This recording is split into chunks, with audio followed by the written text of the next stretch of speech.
ನಮಸ್ಕಾರ ಸ್ನೇಹಿತರೆ ನಟ ದರ್ಶನ್ ಅವರ ಕಾನೂನು ಹೋರಾಟ ಇದೀಗ ಮತ್ತಷ್ಟು ತೀವ್ರಗೊಂಡಿದೆ. 30 ದಿನಗಳ ಮಧ್ಯಂತರ ಜಾಮೀನಿಗಾಗಿ ಅರ್ಜಿ ಸಲ್ಲಿಸಿದ ಬೆನ್ನಲ್ಲೇ ಇದೀಗ ಸುಪ್ರೀಂ ಕೋರ್ಟ್ನಲ್ಲಿ ಕೂಡ ರೆಗ್ಯುಲರಿ ಹಾಗೂ ಕಂಡೀಷನ್ ಬೇಲ್ಗಾಗಿ ಅರ್ಜಿಯನ್ನು ಸಲ್ಲಿಸಿರುವ ಮಾಹಿತಿ ಲಭ್ಯವಾಗಿದೆ. ಹೈಕೋರ್ಟ್ನಲ್ಲಿ ಮಧ್ಯಂತರ ಜಾಮೀನು ಅರ್ಜಿ ತಿರಸ್ಕಾರವಾದಲ್ಲಿ ಮುಂದಿನ ಹಂತದಲ್ಲಿ ರೆಗ್ಯುಲರ್ ಮತ್ತು ಕಂಡೀಷನ್ ಬೇಲ್ ವಿಚಾರಣೆ ನಡೆಯುವ ಸಾಧ್ಯತೆ ಇದೆ. ರೆಗ್ಯುಲರ್ ಬೇಲ್ ಅಂದರೆ ಪ್ರಕರಣದ ಟ್ರಯಲ್ ಪೂರ್ಣಗೊಳ್ಳುವವರೆಗೂ ಆರೋಪಿಗೆ ನ್ಯಾಯಾಲಯದಿಂದ ಷರತ್ತಿಲ್ಲದ ಜಾಮೀನು ಸಿಗುವ ಅವಕಾಶ. ಇದರಿಂದ ವಿಚಾರಣೆ ಮುಗಿಯುವವರೆಗೂ ಸ್ವಲ್ಪ ಮಟ್ಟಿನ ನಿರಾಳತೆ ದೊರಕಬಹುದು.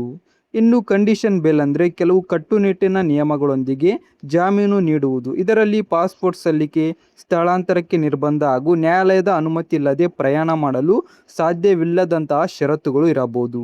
ಹೀಗಾಗಿ ಈ ಪ್ರಕರಣದ ಮುಂದಿನ ಬೆಳವಣಿಗೆಗಳು ಹೇಗಿರುತ್ತದೆ ಎಂಬುದನ್ನು ಕಾದು ನೋಡಬೇಕಾಗಿದೆ. ನ್ಯಾಯಾಲಯದ ತೀರ್ಪು ಯಾವ ದಿಕ್ಕಿನಲ್ಲಿ ಹೋಗುತ್ತದೆ ಎಂಬುದು ಈಗ ಪ್ರಮುಖ ಪ್ರಶ್ನೆಯಾಗಿದೆ. ಸ್ನೇಹಿತರೆ, ಇದರ ಬಗ್ಗೆ ನಿಮಗೆ ಹೇಗೆ ಅನ್ನಿಸ್ತದೆ ಅಂತ ಕಮೆಂಟ್ ಮೂಲಕ ನಿಮ್ಮ ಅಭಿಪ್ರಾಯನ ತಪ್ಪದೆ ತಿಳಿಸಿ. ಹಾಗೆ ನೀವು ದರ್ಶನ್ ಸರ್ ಅಭಿಮಾನಿಯಾಗಿದ್ದರೆ ಈ ವಿಡಿಯೋಗೆ ಲೈಕ್ ಮಾಡಿ, ಹಾಗೆ ನಮ್ಮ ಚಾನೆಲ್ನ ಸಬ್ಸ್ಕ್ರೈಬ್ ಮಾಡಿ.